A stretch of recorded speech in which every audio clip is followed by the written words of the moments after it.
நீங்கள் வந்து dating sides வந்து நிறைய பார்த்துருப்பீங்க. அதாவது ஆன்லைன்லேயே உங்களுக்கு யாரையாச்சும் பிடிச்சிருந்துச்சுன்னா அந்த அப்ளிகேஷனில் நீங்கள் ஆன்லைன்லேயே அவையோட கதைச்சு நீங்கள் அவையோட பழகி நீங்கள் உங்களோட ரிலேஷன்ஷிப்பை வளர்த்து கொள்ளலாம். இது வந்து வெஸ்டர்ன் கண்ட்ரீஸ் எல்லாம் முதல் அறிமுகப்படுத்தப்பட்டது. இது வந்து 2013-14 காலகட்டங்கள்லேயே இது மெல்ல மெல்ல வெஸ்டர்ன் கண்ட்ரீஸில் வளர தொடங்கியது. என்ன அப்போ காசு இல்லாமல் இருந்தது, இப்போ காசு கட்டி பாதிக்க வேண்டிய ஒரு சூழ்நிலை ஒன்று உருவாகியிருக்கு.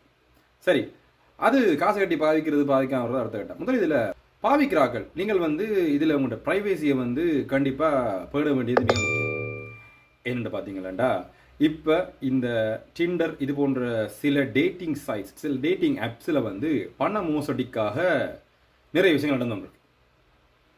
பல திடுக்கிடும் சம்பவங்கள் சிலருடைய வாழ்க்கையை வந்து புரட்டி போகிற அளவுக்கு மாற்றி கொண்டு இருக்கு. இதை பற்றி தான் நாங்கள் இந்த காணொலியில் முழுமையாக பார்க்க போகிறோம். டிண்டர் ஆப் இல்லாட்டி டேட்டிங் சைட்ஸ் இதில் வந்து எவ்வளவு மோசடிகள் நடந்து கொண்டு இருக்கு, இதான் நாங்கள் இந்த காணொலியில்